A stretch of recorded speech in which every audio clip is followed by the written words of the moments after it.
Okay.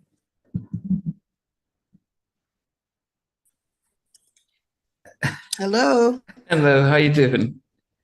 I'm good. How about yourself? Yeah, I'm doing very well, thank you. Okay. Yes. Appreciate that you could be able to join us this evening. Thank you for having me. Yes, thanks. Thank you. Try to turn it Okay, yeah. sideways. Maybe Oh, it's that's better. great. Yes. Do you have something to hold onto your phone, or are you going to hold it onto it, or? I'm gonna have to hold it Okay. because it's about it's about the charge. I didn't want it to die on us, so I'm holding it closer to the charger. I was Okay. in the middle of something else when he told me, so I had to plug it up real fast. Okay. Well, sorry, but yes. Oh, okay. Appreciate that. I mean that we are. Well, I'm out here in England. It is just about 9 o'clock at night, and Okay, yes, very and good. yes, and but it's it's exciting to find out that you've just recently re-signed with signed with SRS Records. Oh, I missed that. Oh, I think your sound just went. Yeah, Okay, same yeah. thing, same difference. Okay, yes, okay, and so it's been great. I mean, after 9 albums, it's great to see that you're gonna come back with some new stuff. But part Yeah. yes, but one of the things that we always like to do is because we have an international audience, we tend to sort of want everyone to get a picture as to who you are and where you're from. So for the international audience, where were you sort of born and raised? Oh, please, you guys have that story 1,000 times over, but I was born and raised in Columbia, South Carolina. Okay, okay, Mm.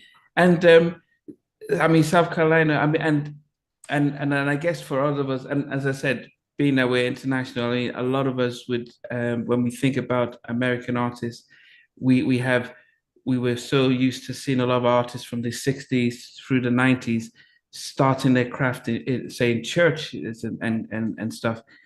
Where did you home your sort of skills? Church, same thing.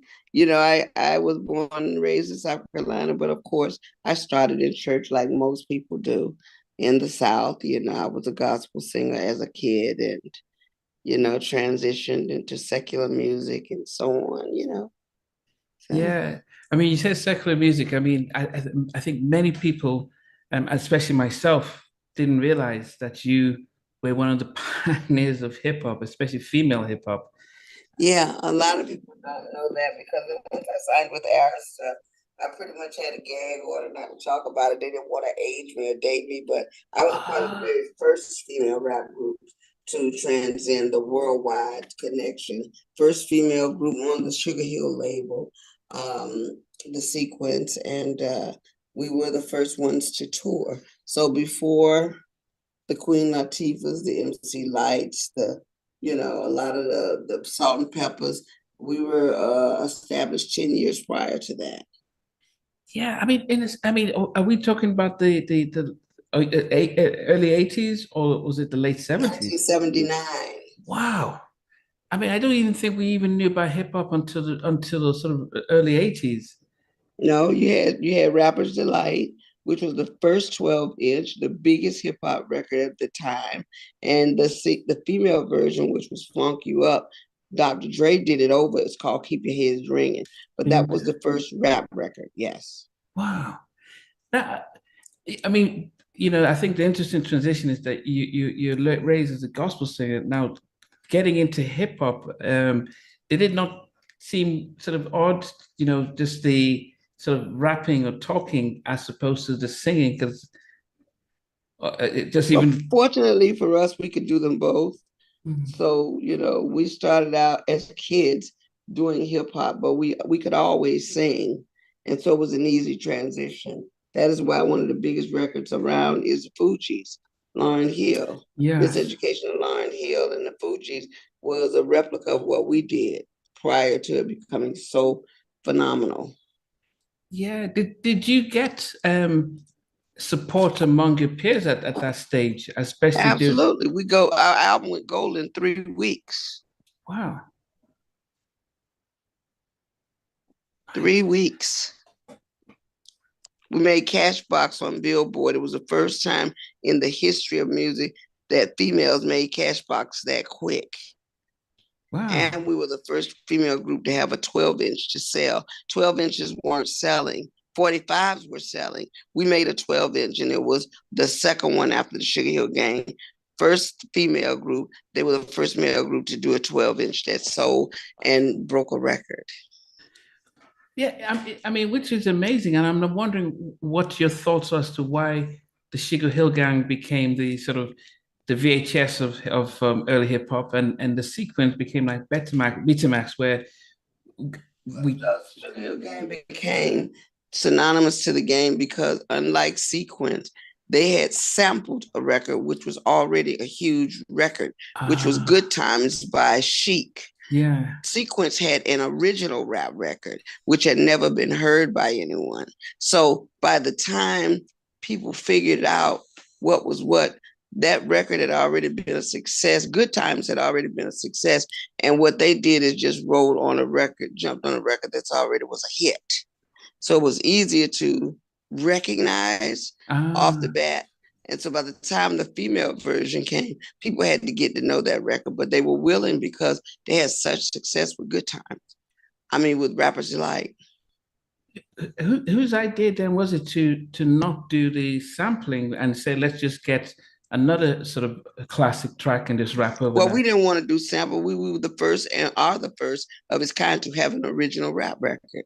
So it's much better to own your rights to your record. And right now, today, 30 years later, 40 years later, we own the rights. We have over 300 and something interpolations of that record. Old Dirty Bastard, Trina, Dr. Dre, Erykah Badu, they all have used that record. Yeah, but that way of thinking is much way ahead of its time. Even in the 90s, people weren't doing that. People were sampling. So that seems very brave, as very business-wise. Because great. We wasn't thinking as business people. We were thinking as kids. We were thinking, I know for a fact, 2 of us were cheerleaders in the group. So we had an uncanny way of, controlling the crowd. So Funk You Up was a control the crowd record.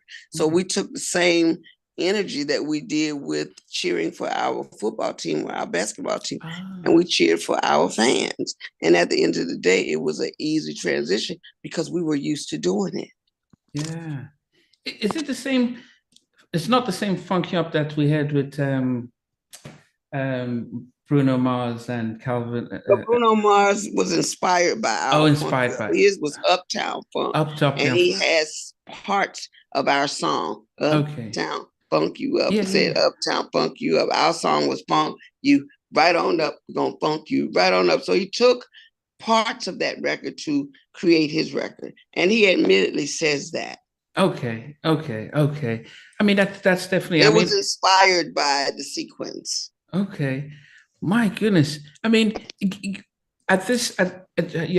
you're around 15, 16, you have a massive record like this, especially something that is for females, which was something very new.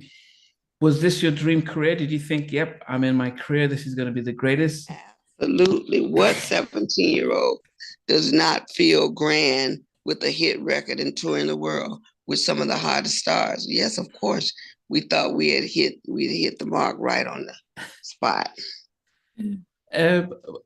But then, how did the family take the success? I mean, especially at that young age, were they? At first, they were a little leery, but after you start sending money home from tour dates, they're okay with it.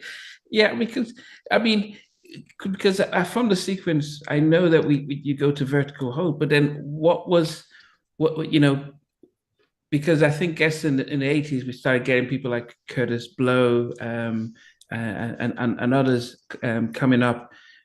What happened? Curtis Blow is one of our heroes. He's one of the first ones we'll tell you about the sequence. So Curtis did his thing, and I'm very proud that we're associated in the same breath. Yeah, but what happened with the sequence? I mean, after the success of that first single and project, the album. What happened with the sequence was everybody wanted to be on that level. And Sylvia went and snatched all of the rappers off of the streets of New York, meaning Furious Five, the Funky Four, the Treacherous Three. The house became crowded. So at that point, it was, let me work on this group, let me work on this group. And so, of course, everything is timed. It's timed. And what ended up happening is we ended up being the party girls and the girls for the West Street Mob and the Sequence and the party track girls, just trying to help everybody else get their records done. And as a result, time went by.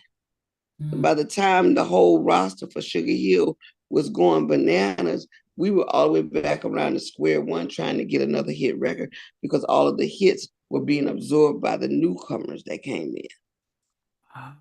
Everybody was just so excited to be down that, it's just like when they invent a new Barbie doll, the old Barbie doll becomes the old Barbie doll. So they didn't really just say, okay, yeah, because I guess it's more so if they saw you as a longer term project, they would have been like, okay, so start keep working on your stuff and not rushing just to start flooding the market with new acts. We were being used to help the other people.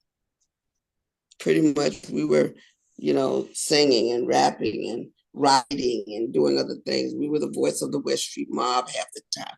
It was just a lot going on that you guys would never see in front or behind the camera. Wow. I mean, would this part of your life ever get shown or talked about? Would you ever do that in a film? It may or may not. Part of this is they like to keep a lot of things swept up underneath the rug because too much of the truth will come out. It'll spoil the lie. Yeah, and especially the fact, because as I said, most of us would say, "Oh, Angie Stone, neo soul, pure soul," and I guess when I was doing to hear that you actually were one of the pioneers of hip hop, especially female hip hop, it doesn't seem to correlate, and it's this fascinating story that I wish when we're celebrating hip hop and the birth of hip hop and everything, it doesn't seem like they tell you a story. I could have never. But they don't, and we just did a big special that will be aired coming soon, talking about the icons of hip hop, the groundbreakers, the first responders, pretty much. So the story is starting to take wings of its own because there are a lot of artists, a lot of people that know the truth, and like the way you're feeling, a lot of the pioneers are feeling like Sequence did not get their just due. And if it weren't for Sequence, the female rap game would be a dead deal. Yeah, don't worry. I mean, that's part of one of the things that we're trying to do is to cultivate our Black history and culture and really celebrate. Right. So when you notice that, okay, the house is getting crowded and we're getting left behind, is that when you said, okay, let me switch back to my roots of singing? Yes. Okay. That's exactly why I wanted to make an exit. I decided to leave Sugar Hill and pursue a solo career in singing. And at the time, I was warranted because they weren't sure what they were going to do. And what I didn't want to do was let grass grow under my feet and blow my opportunity to be a songwriter and a singer because we couldn't control the narrative. Wow. Did you learn a lot actually from your experience at Sugar Hill about Absolutely. okay, it taught me the game. It taught you. I mean, so early in your career, that should be a really good thing. So early to learn about publishing and points and ownerships and stuff.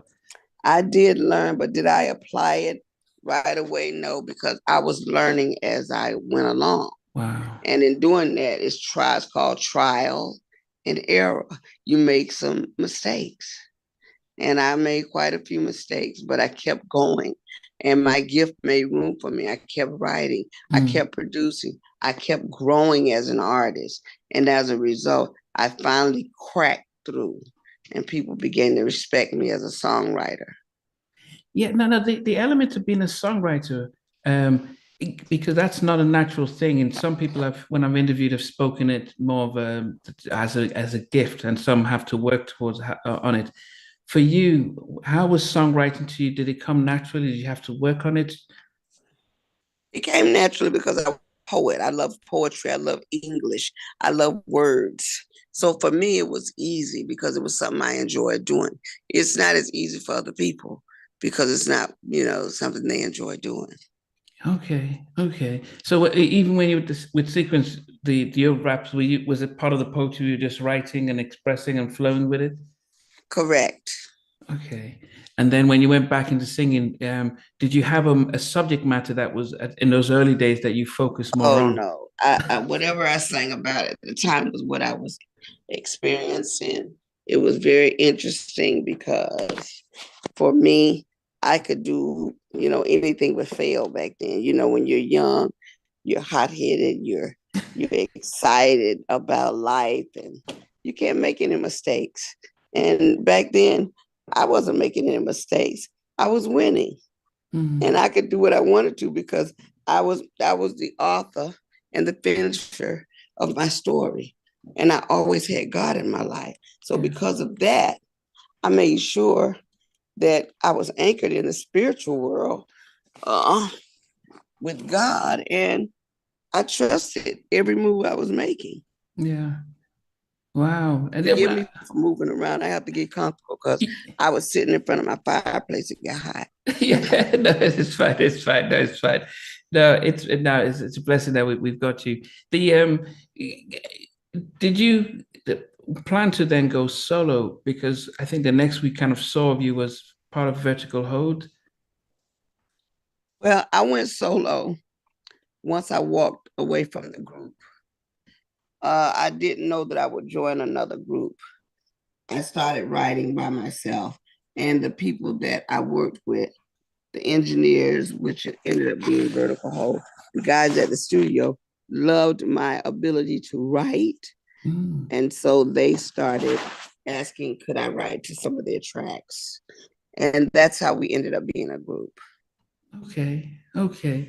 And you did you what was the difference with that sort of situation being in that type of group compared to when you were younger with your friends in sequence? What did you Well, know? this group where I was the only female, and there Mm, were three guys at the time.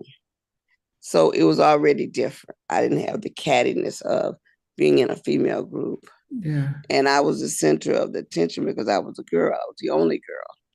So it made it a little bit easier. Yeah, but and then you're able to, but what about the sort of the business side? Because it's a different type of label experience compared to say, the startup Well, with Sugar the Hill. business was good because they focused on what they wanted. The label knew what they wanted, and so I bartered with the label, and I said, "Well, you can have me based on if you take them." So everybody kind of knew their position. Wow.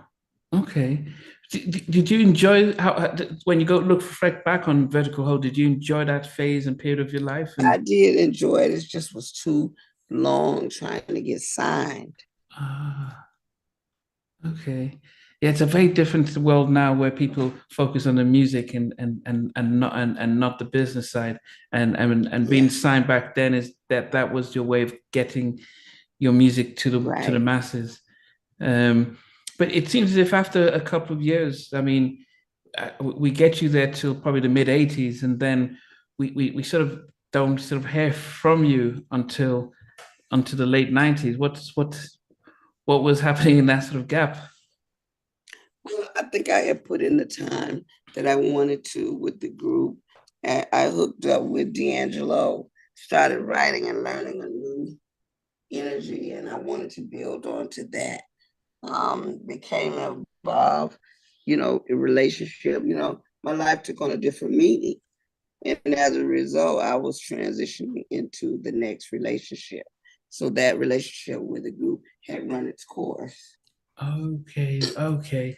I mean, I mean, yes, because when D'Angelo came out with Brown Sugar, we noticed that you were involved in some of the writing of that album. Yes. Okay. It's I mean, I guess it's it's almost like a throwback because your sound and his sound at that stage was almost like a throwback to some stuff from the 70s. Hmm. Did you guys feel it was a risk actually to come up with this? No, It was it was natural. It was something that we felt certain of. It was natural. It was a good thing. You didn't Yeah, question it at all. It was what it was supposed to be, yeah. I mean, it was according to us. yeah, no, it was excellent music, but I guess because if you think about that time though, I mean, 96, I mean, you had Puffy and his and what he was doing with Bad Boy, you had all the type of sample and hip hop based type of influence of R&B, and what you guys came out with was almost stripped back soul, which was very Mm-hmm. unique and very different, and it there was a successful album because the fans went for it. But I'm just wondering, when you're in the studio and you're playing stuff that is not on the radio, do you guys not even think about, okay, we need some pop hits, we need to get a hip No, hop because guy? we never thought radio made music. We made music. And then radio caught up to what we were doing, then they would get it. But if we allow radio to dictate how we move, we will never be content. We will never be happy. We will never welcome change because we will be following someone else's lead. Yeah. It, it's so I guess saying that, then did it surprise you how well Brown Sugar did as an album? No, I knew it was going to do great. I knew from the moment I heard it, it was going to be phenomenal because music is a welcome change. It was something that we hadn't heard in a while, and it was something that we needed. Yeah. It was a refreshing break from the norm. And was that the opportunity you had actually during Brown Sugar to be able to start to get yourself back on your own as a solo artist, or how did that help restart your Oh, no, career? no, no. Let me make it clear. I was already on the top of the charts before Brown Sugar came out with Vertical Hold. Okay. When I had Seems You Much Too Busy, it was number 13 on the charts when I met D'Angelo. I started working with him as a songwriter. We were both signed to a publishing company together. By the time I finished co-writing with him a few of the songs, which was, it wasn't a rush, it was what it was. Mm. I mean, I was doing, I just made sure that I continued to write. That was my bread and butter. And so by the time Brown Sugar came out, I didn't have to go anywhere. I was still at the top of my game. Mm.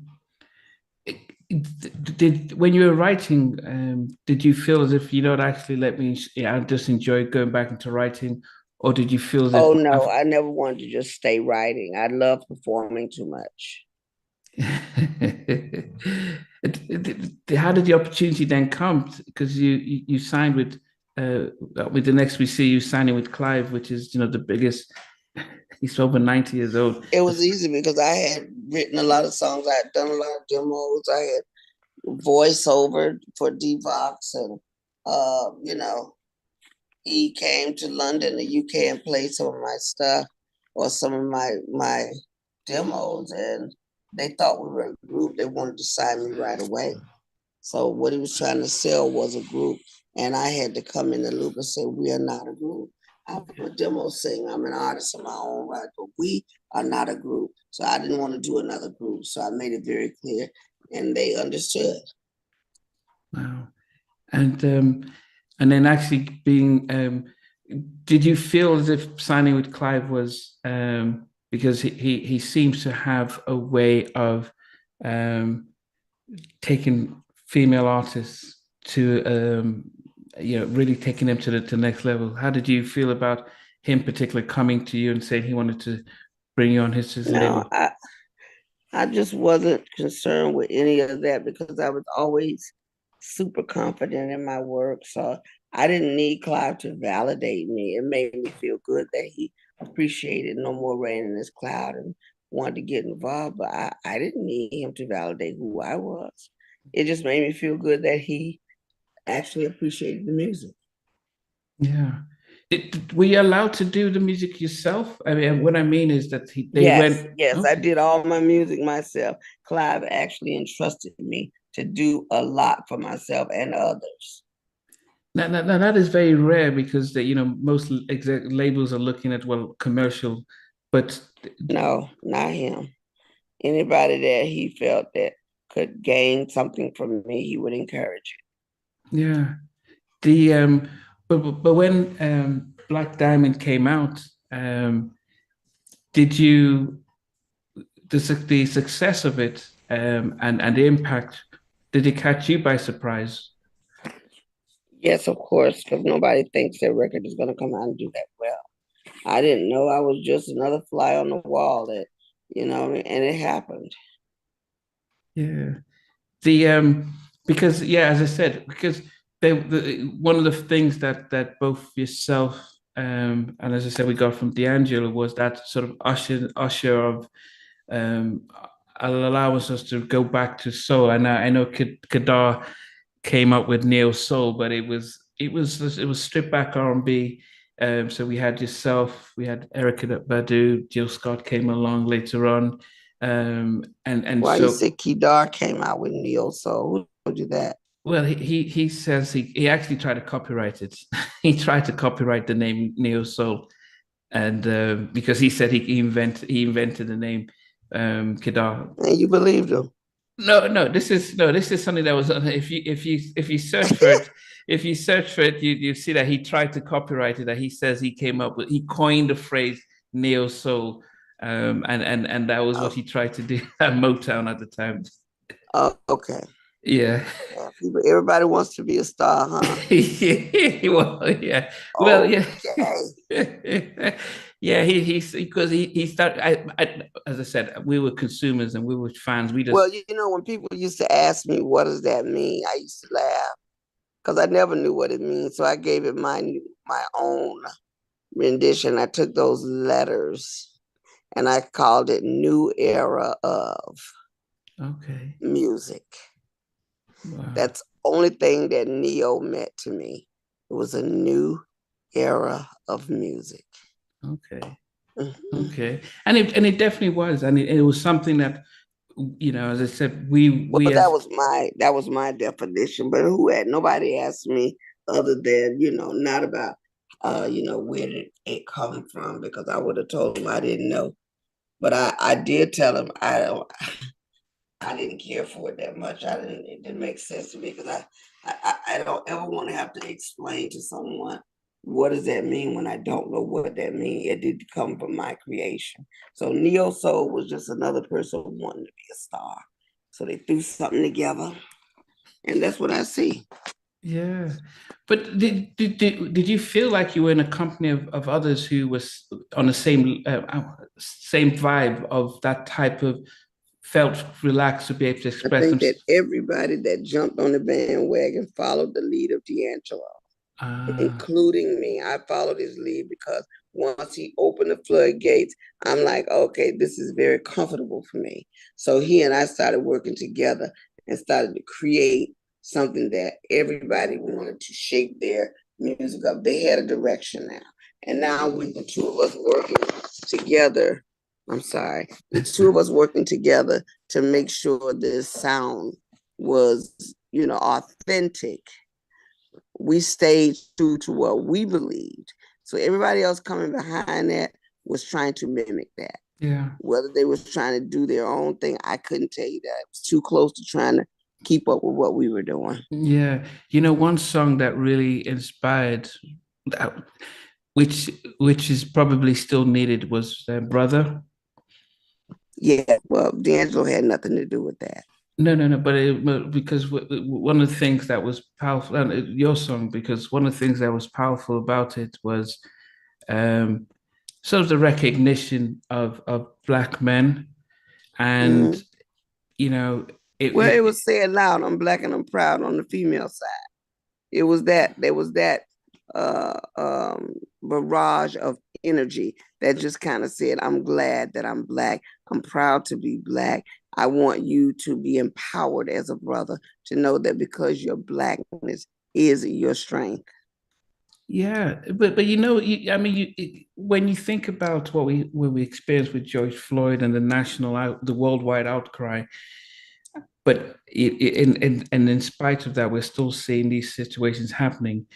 One of the things that I thought, saw, and felt by your song was a sense of, actually take a look at yourself and understand who you are. You're a king. And I think if you recognize who you are, it changes your mindset, changes your vocabulary, changes how Mhm. your behavior, and that was such an inspirational track. So unfortunately, we don't get more of those types of tracks that just elevate Right, and lift us up, as opposed to let's fight the power. We just need to say, you're great. right. My batteries look like it's going down. I'm sorry. Okay, are you able I to? told you when I moved away from that spot, I have to stay plugged in, but I tried to move around for you. But Oh, okay. Do you have the extension, or do you want to wait? I don't have the extension where it puts me in an awkward position. I have to charge my phone up some more. Okay. If you want to, we can reconvene in about 30 minutes. Yes, I would say let it charge up a little. okay. So about five, yeah. So it's 5 p.m. Eastern. What time is it there? It's 9:30 here in the UK. So Still 10 o'clock. so 10 o'clock. Yeah. Okay. Okay. I'll All wait right, for you so there. we'll talk. I'm gonna plug my phone on. Okay. I'm sorry, guys. It's fine. Okay. Okay. I'll see you in a bit. All right.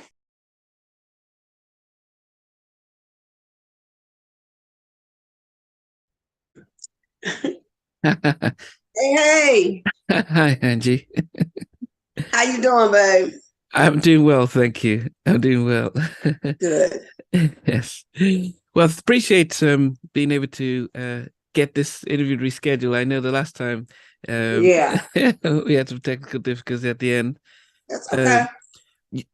Um, y- where I stopped the last time, I was talking to you about Brother, about the single, and about the impact it made as me, because I was living in Los Angeles at the time when you released it, and the impact it Right, had on me as a black man living in the States, looking at the video, and we don't get too many inspirational songs for black men, and I wanted to get right.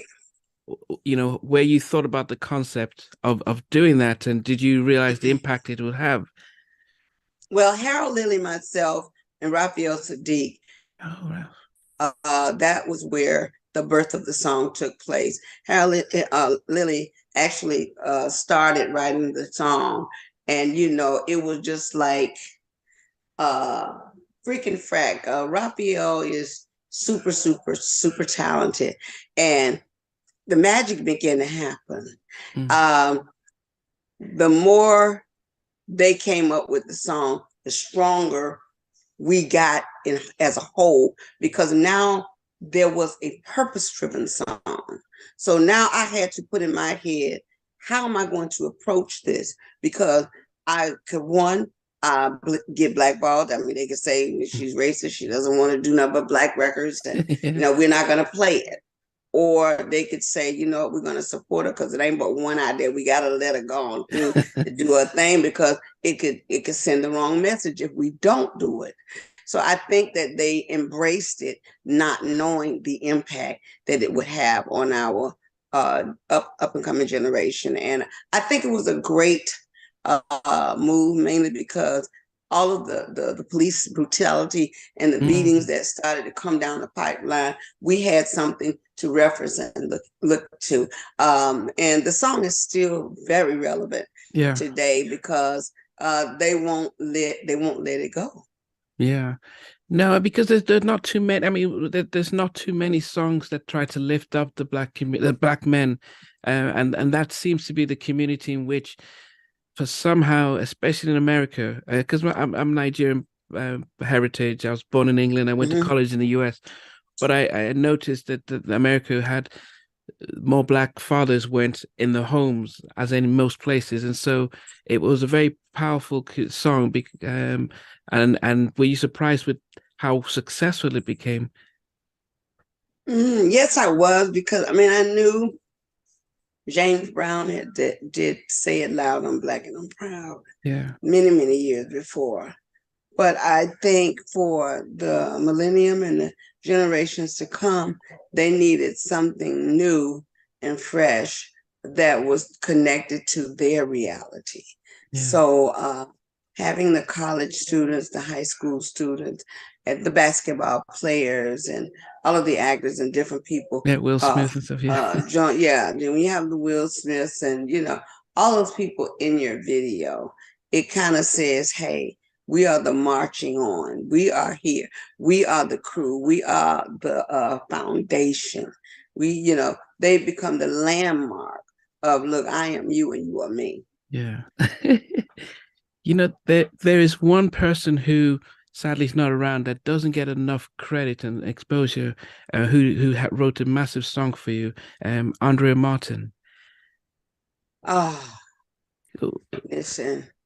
I live with that every time I perform.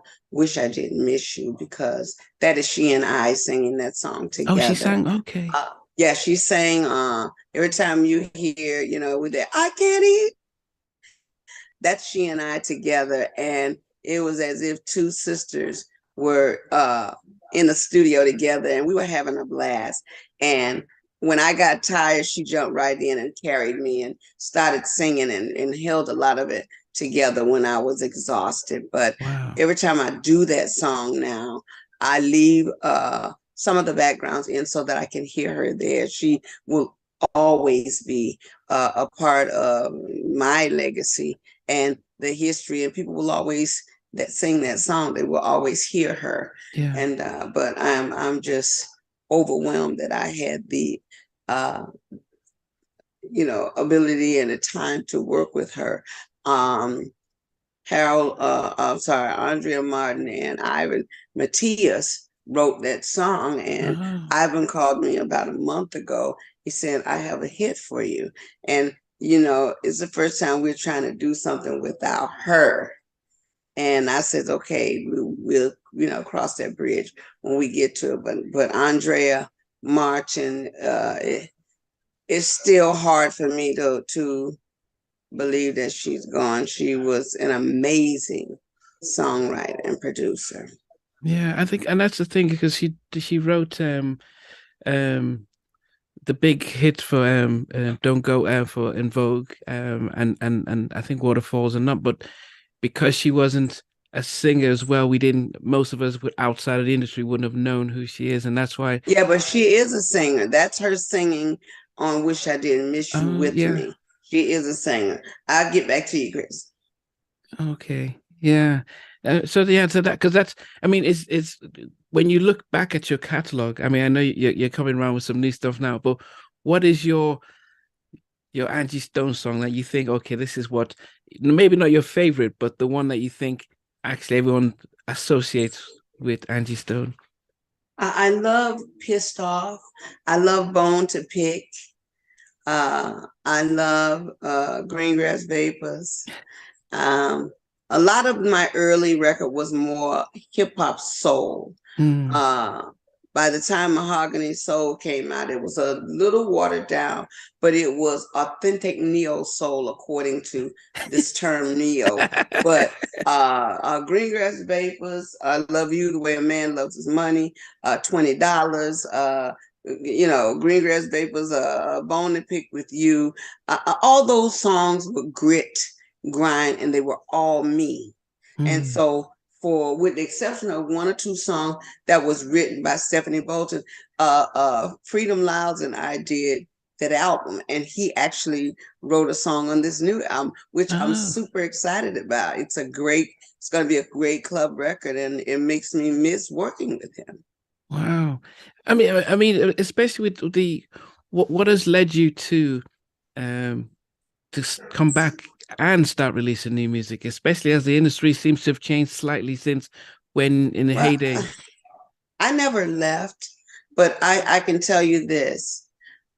Every deal that I've had, every album that I've dropped, I've been switching labels. I've been going from this place to that place. And most of the time it was, when you go to independent labels, they don't have enough money to properly promote the single.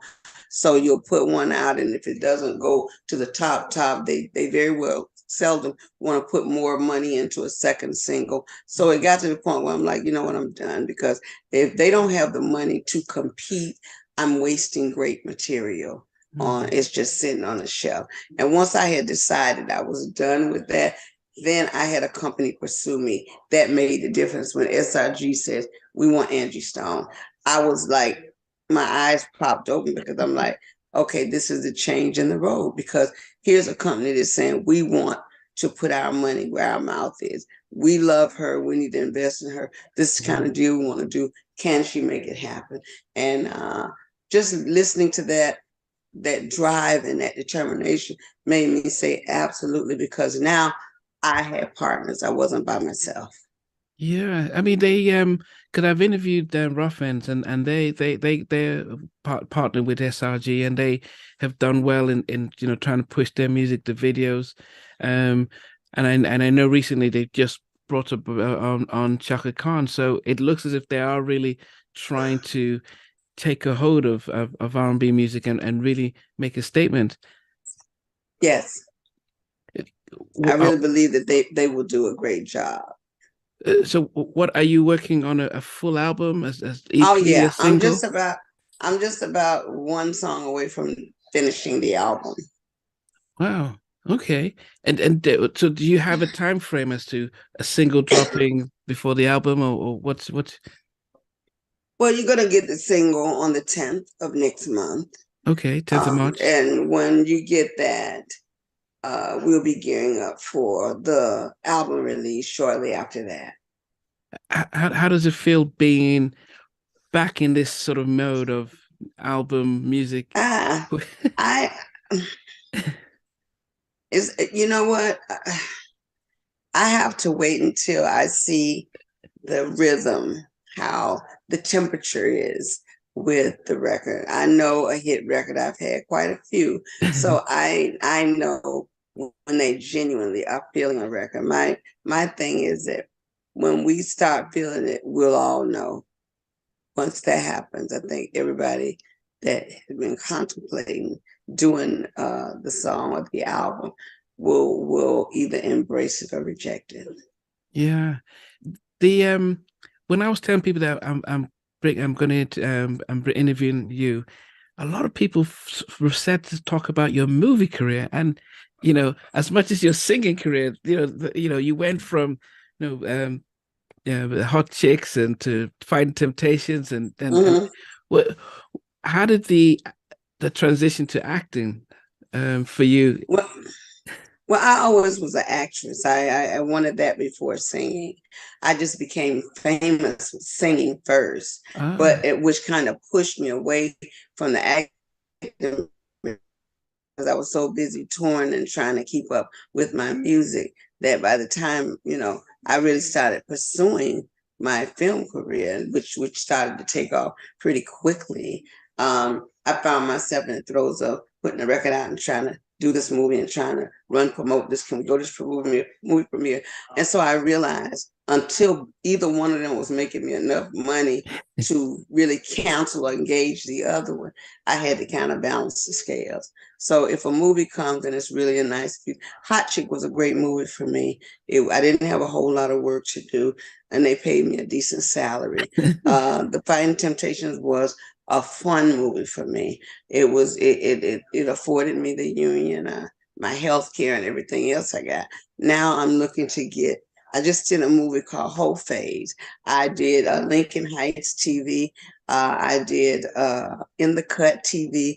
I mean, there's been quite a few TV shows that I've been doing, and people are starting to see my work as an actress, and they're taking it full on, but I've had to crawl before I could walk. There was a movie that Jill Scott and I was up for at one time, but I had to play a boss woman. And Jill ended up getting a part. And I remember Idris Elba telling me, babe, you got to know who is in your camp. Some of the people that you work for, the producer told Idris, we want Angie Stone. But Jill's people were 80s on a prior movie before that, and they let it be known that, look, you gotta hire this girl. This girl's great. So she had somebody on the inside kind of egging it on, which I'm happy that she got the job, but it made me feel good that Idris was the lead in the male role, and he told me that the producer wanted me. Wow. So that made me feel like I was, I'm a real actress. I mean, it's just the, powers that be. And that's why sometimes we have to be careful of the company we keep. Wow. But when something like that happens, does that have any conflict between yourself and Jill or? Oh, no, no, no. I can't be mad at her because if her team is that strong and they got in the fight and interceded for her, then, the best team won. Okay. I can't be mad. She didn't take it from me if he didn't make it mine. Yeah, no, you're right. Yeah. I mean, I think that's a lesson for all of us as well to learn from that. One of the big shows was R&B Mm-hmm. Divas as well, because what was the experience on that show? Well, the R&B Divas had its pros and its cons. It was a great show, but I think it depicted women as angry Black women. And what I did not want to do was dilute the industry. We're all mad and we're all angry and we all want to be, successors over one another. When my ploy in the show was to keep us all singing so that the world would not forget that we are all unique voices. We all have a sound, and there's a place for each and every one of us. Yeah. Yeah, that's straight because I've interviewed Nikki Gilbert as well as Manifa, Stacey Francis, and because I'm in England, I didn't get to see the show. But when I was telling everyone I'm interviewing, they kept talking about the show, and when I watched it's you're right. It's the way the filmmakers decide to show a particular part that I'm sorry. didn't. Oh, yeah. I'll say Really? it was sad that the filmmakers did not want to focus on your strengths, which were the singing and legacy. Yeah, They wanted, they wanted to create the fighting, and they were selling drama. And so, being that Atlanta Housewives and those shows had become extremely big in the States, they were competing with the network that was the sister or the brother network. And so the thing was if they could sell this many, have this many viewers, then so can we. So we've got to create a narrative where people want to see you and they don't want to see you singing. They want to see you bickering and fighting. Wow. When you're on the show, are you able to see what's happening and say no? Or is it afterwards? You're able to, but when it's pre-scripted, you don't know what the plot is until it gets going. And but by that time you're arguing already. Okay. Wow. The one of the big things that the big shift that happened in the 90s is when the shockwave in the music industry, when Clive Davis gets ousted from Arista, and he goes to form J Records, and that's where we saw and at that time we didn't realize how what J Records was gonna to how it's gonna be, and it looked as if he was able to take a handful of people with him to start this new record from scratch. I noticed that you joined a J Records, which was a big risk. I mean, did you think at that point in time like, wow, I'm going to take a risk? Well, I actually no, I made the choice to stay with L.A. Reid. Oh, Arista. And I was going to stay at Arista. It was my choice. I did not pick to choose to leave with Clive. Peter Edge and Clive. I decided I would stay, and when I decided to stay, L.A. Reid sat me down and he said, Angie, I have Usher, I have TLC, I have this one, I have that one. He gave list of artists that have to come out before you. Wow. And I feel like I owe it to them because they've been waiting all this time. So even if you stayed, and I just thought that was a risk because I was hot right now. No More Rain was a hit. So why do I gotta wait a year or two till everybody else comes out before you do a follow-up single on a record that's already winning? Yeah. And at that point, I felt like he was trying to tell me in so many ways, you would not be a priority here. Wow. And so when Clive and them told everybody I was coming with them, it was because Peter Edge had signed me and he wanted to make good on his signings. Angie's coming with me. So he took me right over there. Yeah. And I mean, so with that, with that happening, I wasn't mad because I was grateful that he didn't get angry because I didn't choose him to begin with. But once again, I became like the school teacher at high school. Everybody else was in high school and I was in college there in my mind. Yeah. I mean, he came out with Mahogany Soul and and as I said, J Records became because he was yourself, Alicia Keys, he had Luther, Carlos Santana. I mean, he took a number of people and almost everything seemed to turn to gold or platinum on J Records. Right. Yeah. Did you feel that there was a different thing that were they putting more energy in trying to make the label successful? That's where you I just think because they were artists that have not been released, they had not lost any money on those artists. So it was easier to invest in artists that didn't have a debt. I think I went into it and I had a debt already. So why would we invest more money into the debt before we, got any money from the new, start? And so I began to be a person of interest to make sure I coached some of them to greatness at the label. But of course, that was almost like saying, we'll get around to you when we get there. Yeah. I think there's parts of the industry that we, as fans, weren't aware of during that time. We were just so caught up in the music. But I think subsequently, we're hearing a lot of the stories and the challenges and especially during lockdown, things like you mentioned about publishing and points, things that we would never have known because we were so mesmerized by videos that we did not realize behind the scenes how challenging things were for the artist. Yes, there's so much going on with regards to the industry in terms of how they move and some of the decisions that they make. So for me, it's been one of those things where I've seen quite a bit and I've made, I think, healthy choices for myself. Yeah. As a songwriter, I noticed you did a collaboration, but we didn't get a lot of promotion. Every Day with Mary J. and D'Angelo. No, I did not. No. That was an unfortunate mishap.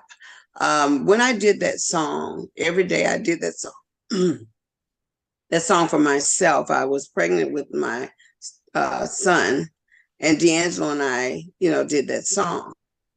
It was at one point that Mary J. Blige and MTA heard the record, and they begged us for the record, and they said, well, can we at least, try it to see what it sounds like? And he and I both at the time did not want to do it because it was a song that we had, we had start working on my album. And so there at that point, we agreed to let her demo it to see how she sounded, but our vocals was always there. I sang all in the backgrounds, and so did D'Angelo. He and I sang in the background. Mary didn't sing any background.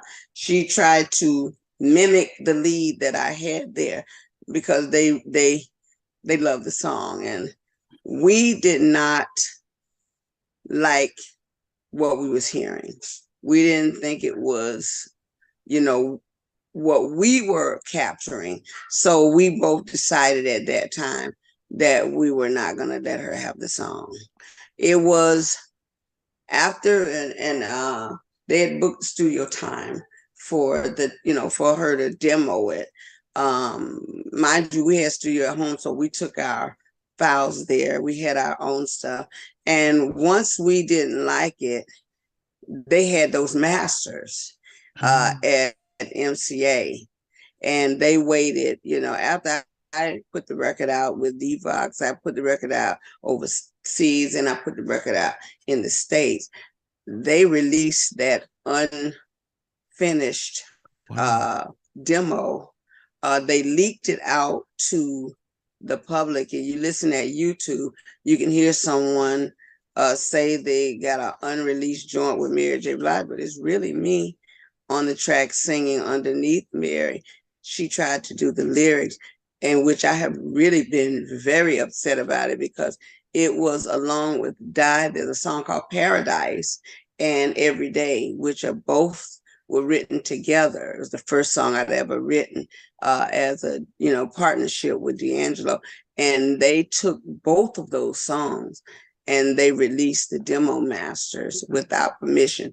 That is why I just found out this year that they released it as a B-side single or something, but they never released it overseas. I mean, in the States, because I wasn't supposed to know it. So the version that you all got was never, I didn't give them any permission to do that.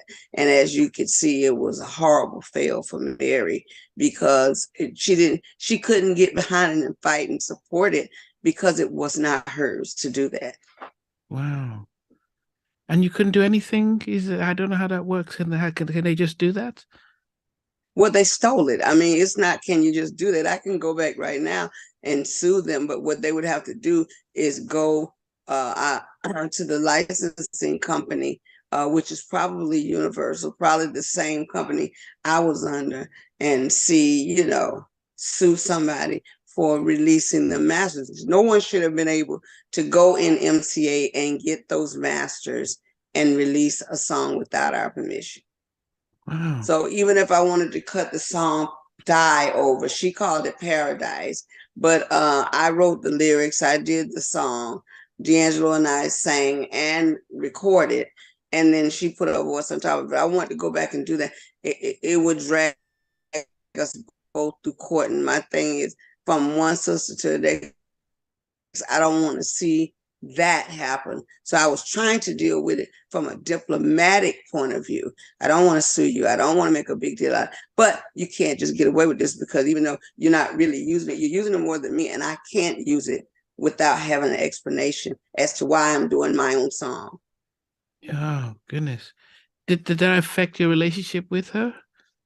Absolutely. I don't engage. I don't dislike her. We will speak, but I have yet to talk about that. I have John McClain, who is a good friend to both of us. He's aware of it, and he's been trying to get her manager to address it. So what I'm doing right now with my legal partnership is I'm addressing it from another angle. Oh. And I'm definitely going to have all of the royalties, if any, brought back over to me.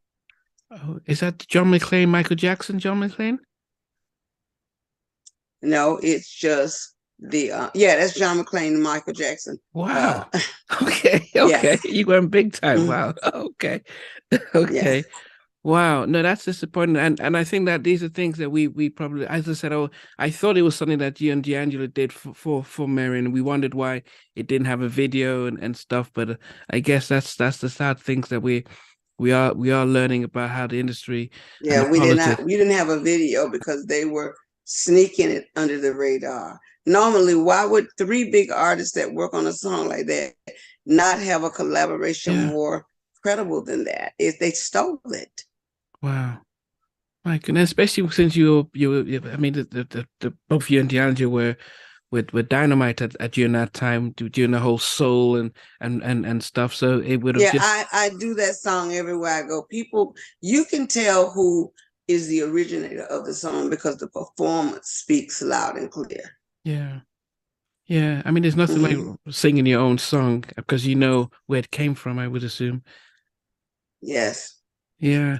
How much of your stuff did you write on your own on this album? How many did you just, or did you On on your new this album? record that I'm on now, Yes. I wrote some of, so far, I wrote on about 4 songs, but the songs were crafted by different producers and writers. And we kind of go in and, write a bridge here or write a line here, because it's not, for nothing, we don't want to jumble the chemistry. So if it's winning, we're not going to fix something if it's already winning. Yeah. Now, I don't care who wrote it if it's good. now the industry has changed a lot. So because back when the 80s and 70s, 90s, we had a lot of church-driven female and male artists. So we could feel the soul that they were learning, that type of soul. Today's female R&B acts, they sound very similar. It almost sounds like they're talking and mumbling, um, and so, but that seems to be, and the lyrics a little bit more X-rated, and that seems to be what's more popular, on radios and stuff. How did that? Well, it's the narrative that is met by radio. They program what they want to play, and if you play enough of that, that becomes the norm. But how does that affect how you are creating your new music, knowing that this is what seemed like Scissor and Jasmine Sullivan and all these the sound, not Jasmine, I would say her and that are sounding similar, Money Love and that's sounding similar. How do you expect to work with your label to say, okay, I'm going to be Angie Stone, and I've got my soul, my neo soul, and whatever we want to call it. You're And saying, how do we fit into the narrative of the day? We're not catering to the millennials. Those people are catering to the millennials. So okay. what you're getting is a millennial structure of soul music. What we're doing is we're catering to our age group. And what will happen, we can't make a record that's conducive for who we want to reach, trying to follow a narrative that my 25-year-old son is reaching. I'm past that age twice already. So my thing is no way I can cater to that audience unless he writes my song. Yes, yeah, yeah.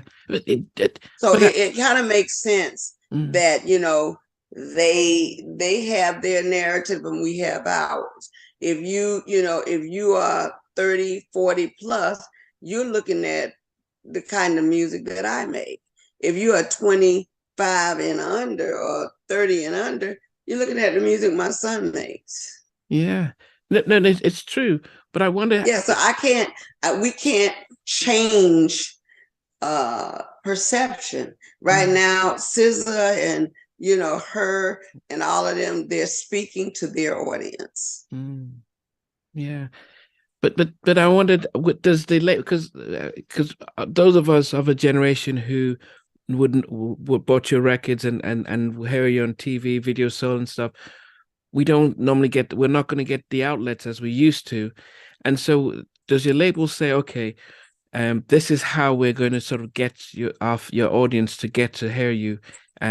We may just, I don't know if it's on YouTube or we need to get you touring, and what then becomes success? Does it, because we don't buy? I could not, I can't answer that, mainly because music is taking its own course. What is happening now is, if you look at statistics, real tours are coming back. They're putting together the tours that are less organic and mechanical, but they're putting really earthy, groovy tours together because they're trying to reach an audience. Even my son's age group is trying to find a more mature position in live shows. So in order for them to accomplish the success of live shows, they would have to be a product of our age and our generation. And in order for that to happen, they will have had to say it. Right now, my son wants to use my man. He'll use my band this structure over structure. You're teaching them how to be better at what they're doing. We're upgrading the millennial mindset. Yeah, that's. I mean, that's what we definitely need, and that's what they definitely do need. But speaking of that, are you going to that supporting your new album? Are we going to see you touring? And what should we look out for when it comes to being on the road to touring?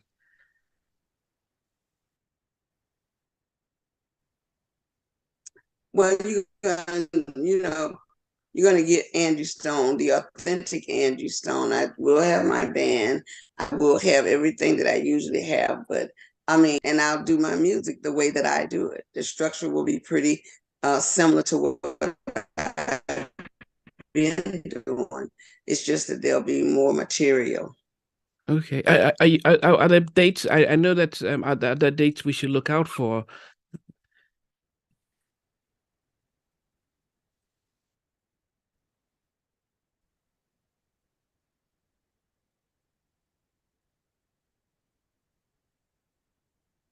And then the UK shortly after that. So I'll be there for the entire month of March Oh, you'll be here in the UK for the entire month of in Europe. March? Oh, in Europe, all around Europe. Okay. Mm-hmm. Wow. Okay.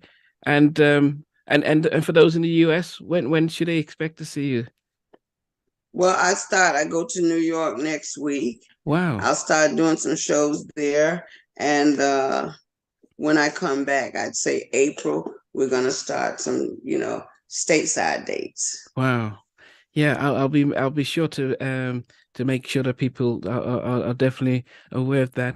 Well, definitely, Angie, I definitely appreciate it. I mean, when I finish, I always ask my guests that if you were sort of stuck in an elevator and you had, a couple of hours before they get you out, do you have a favorite movie that you'd always like to watch? Yes, I would like to watch Passion of Christ. Oh goodness, the Mel Gibson one. Wow, that was a hard watch. It was. It was a hard watch, but if I was stuck in an elevator, I would want to be reminded of his love. Wow, and then the second question is always, what's your favorite song? Not by yourself, but just your all time sort of favorite song by any artist that's. Um, it's very hard to say because I am a Smoking Norfolk fan. I really love uh,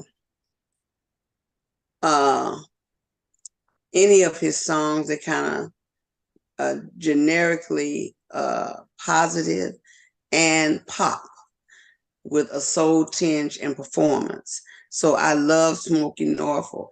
But if I had to pick one song, I like Leandra Johnson's Jesus.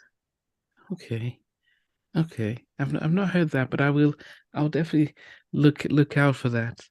The Okay. Yeah, I'll definitely look out for that. No, definitely, Andy. It's definitely been great to be able to be able for us to be able to finish off and talk. The fact that you're back, I think I speak for my generation who have been starved of good music, and most of our um artists from the 90s and 70s and 80s, what they tend to do is they just tour, but they're not really releasing new stuff. So it's really hopeful that you're joining the crew of releasing new things. Absolutely. You were Okay. recently on they just recently honored you on Black Music Honors, Yes. but also the sequence that there was a recognition, more public recognition on the contributions that you brought. Finally. Finally. Yeah. Well, hopefully on your shows would you drop a few could we hear you drop a few songs for the sequence? Oh yeah. Definitely on my show. Yeah. Absolutely. Okay. Okay. Well, I do appreciate your time. I appreciate making time again, and we definitely look forward to seeing you when you do come here to England. You said Okay. next month. Yes. All Okay. right, I'm looking forward to it. Thank you so much for your patience. No, that's fine. Okay. Well, Okay, have a good day. until you too. Have a good Okay. one. Thanks. Hey guys, thanks for watching. Thanks for being part of the Halftime Chat community. Please remember to like, share, and subscribe. But most importantly, why don't you consider being a member? That's a way of supporting the channel, but also getting a lot of videos ahead of time, a lot of behind the scenes stuff, and some exclusive content that doesn't get shared. But anyway, thanks for watching and thanks for being part of Halftime Chat.